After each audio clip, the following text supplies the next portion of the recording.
O diagrama de classe ele é uma derivação do diagrama de entidade e relacionamento. Mas ainda assim, quando a gente vai construir o sistema, a gente precisa fazer as tabelas para que esses dados sejam persistidos em um meio que eles possam ser recuperados depois. Eles não podem ficar somente na memória, somente nesse tipo de coisa. Os bancos de dados mais comuns e mais potentes para tratar informação são os bancos de dados relacionais. Aí eu estou falando de MySQL, Oracle, SQL Server, Postgre e vários outros que são bancos de dados relacionais. Isso significa que as formas normais são aplicáveis e que a técnica de relacionamento é aplicável. Tá? Os bancos mais modernos, quando a gente está falando aí de desenvolvimento mobile, já prevê uma outra estrutura, que aí prevê alguns dados multivalorados, dados armazenados em nó e por aí vai. Mas não é o caso da maior parte dos bancos. Então eu vou passar esse banco de dados para o modelo relacional, o mapeamento dele. Então aqui eu tenho o diagrama de classe e a ferramenta que eu vou usar é o DB Designer para fazer esse mapeamento. Se você pegar o Astar Professional, se não me engano, você pode fazer isso direto no Astar, esse mapeamento, e criar o banco de dados e gerar o script. Aqui eu vou mostrar como fica no banco de dados e vou explicar o porquê fica. Se a gente reparar no diagrama de classe, o diagrama de classe não tem identificação de chave primária, não tem identificação de limite de dados para string e não tem identificação das chaves estrangeiras. Tá? Então isso tudo a gente precisa fazer no diagrama de identidade de relacionamento. Como é que a gente vai fazer aqui? Eu vou começar pelas mais fáceis, pelas que não tem relação. Vou criar aqui a classe pessoa. Aí já aqui a tabela pessoa. O campo ID, que é do tipo int. Vai ser a chave. Aqui está como autonumerável. E o campo nome. Aí a diferença, uma das diferenças primárias. Né? No diagrama de classe, você não está definindo aqui quais atributos são obrigatórios. Na tabela, você define os campos que não podem ser nulos. E você tem que limitar o tamanho dos campos pelo tamanho que você quer. Então aqui está limitado a 50 caracteres do tipo varchar. Varchar está usando a tabela ASCII. Se eu quisesse usar a tabela Unicode, seria nvarchar. A diferença é a quantidade de bytes que ele usa para armazenar cada caractere. Na tabela ASCII ele usa 1 byte por caractere. Na tabela Unicode ele usa 2 bytes por caractere. Só que a tabela Unicode permite mais caracteres. A tabela ASCII só permite os caracteres que a gente conhece aqui no Ocidente. Se você fosse usar caracteres de outros idiomas, você precisaria usar uma tabela Unicode. Não é o caso, pode ser varchar mesmo. E aqui o campo não nulo. Tá? Como é que você identificaria o campo não nulo? Pelas regras de negócio do caso de uso, que o campo nome é de preenchimento obrigatório. Seria um campo não nulo. Aí continua aqui, ó, tipo pagamento, é outra tabelinha fácil. Tipo pagamento, tem lá o ID e o nome. Então aqui é tipo pagamento, ID, int e nome. Vou achar 50 também. Esse aqui é o autonumerado, é o campo identity, o nome vai ser ok. Outra tabelinha fácil é o produto, que está aqui. Então vou colocar aqui o produto, que vai ter o código, que vai ser um varchar, sei lá, 20. Não pode ser autonumerável, que varchar não é autonumerável. Tem o nome, vai ser um varchar 50. E tem o valor venda, que eu posso usar um decimal, posso usar um money, posso usar um float, tanto faz. Aí agora vem as tabelas que tem relacionamento, que está herdando o relacionamento. Tá vendo?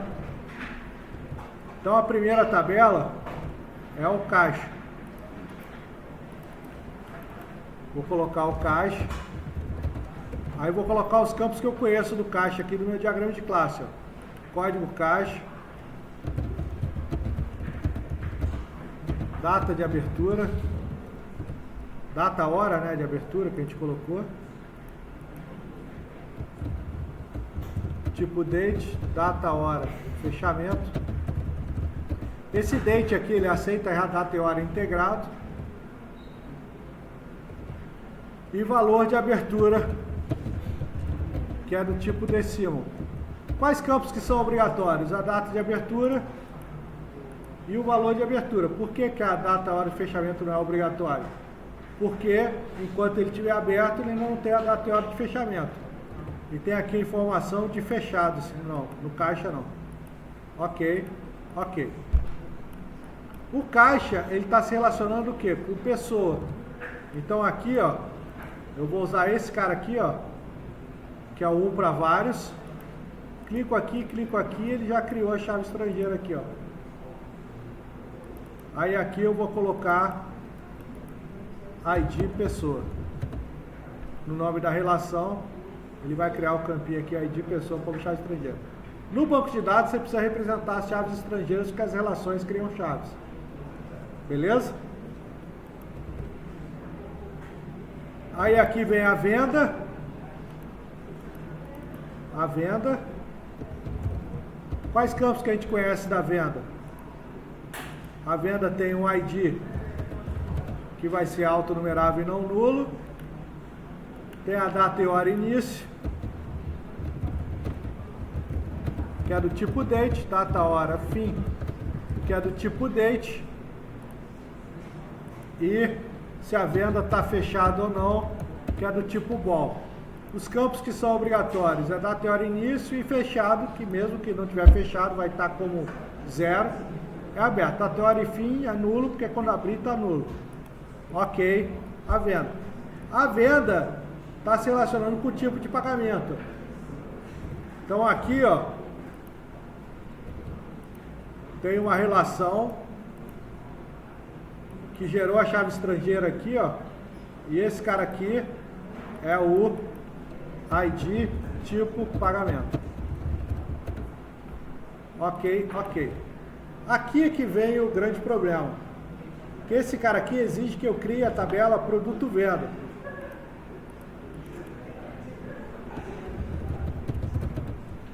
Vou colocar um ID sequencial só para separar cada item. Aí aqui eu tenho a quantidade, que é float. Vamos lá. Valor venda, que é decimal. Valor desconto. Posso usar decimal, float, estou usando decimal aqui por causa de arredondamento. E item cancelado, que é bom.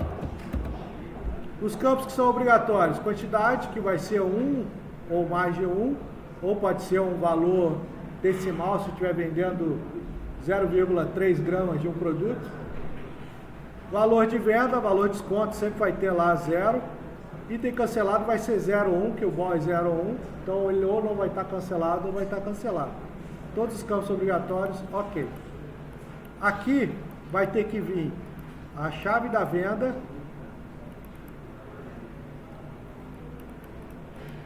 o ID venda e a chave do produto, que é o código produto. Então, pessoal, essa relação vários para vários aqui, ela obrigatoriamente cria uma tabela no meio que vira 1 para vários com as chaves estrangeiras. Ela tem que virar, porque senão fisicamente ela não é implementável. Ainda faltou a relação do caixa com a venda aqui, que é essa relação aqui, ó, do caixa com a venda. E aqui a gente vai ter o código caixa. Poderia ser ID caixa também, estou misturando os termos. Então, modelagem ML 2025 PDV.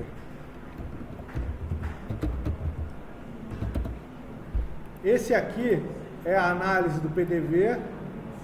Deixa eu salvar lá também.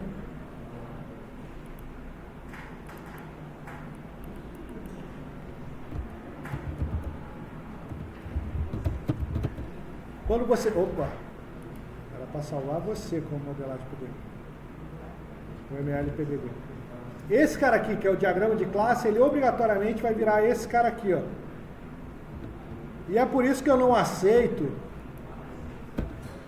as pessoas dizerem que o diagrama de classe, ele é totalmente diferente do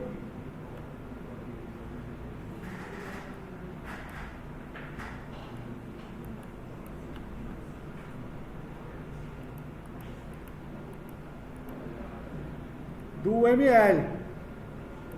Não parece tão diferente assim, parece? Não parece tão diferente assim. Quando você usa uma ferramenta de modelagem profissional, o que ela vai permitir para você? Associar esses dois modelos no mesmo arquivo. Ela vai permitir você fazer o mapeamento do modelo no mesmo arquivo. E você gerar o script do banco sem que você precise fazer os dois. Como está usando duas ferramentas separadas, eu tenho que fazer um mapeamento manual na outra ferramenta. E aqui eu posso gerar o script. Ó, vou gerar o script de criação. E lá no SQL Server,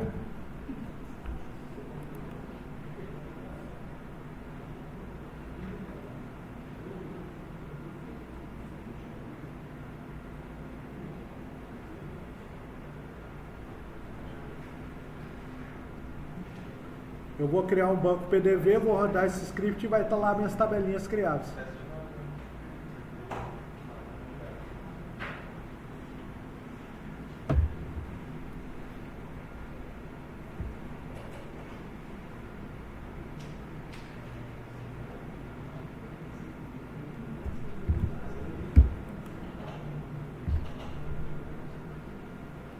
Ó, eu vou criar aqui meu banco PDV, ó.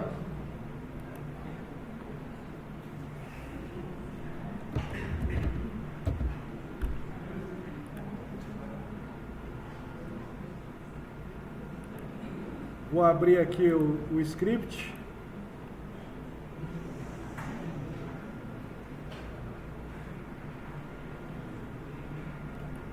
Vou colar o script aqui.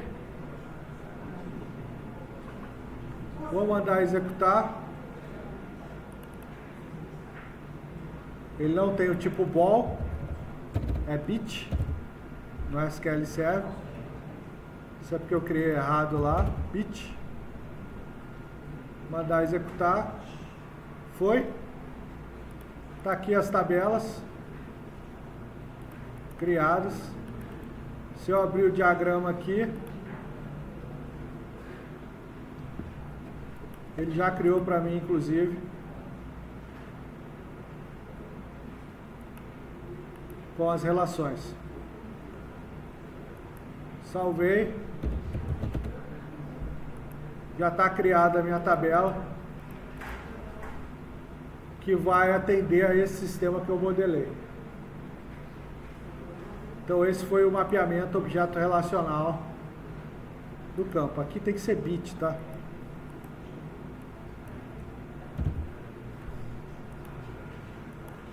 Aqui não, é boolean no diagrama mesmo. Aqui é que é bit.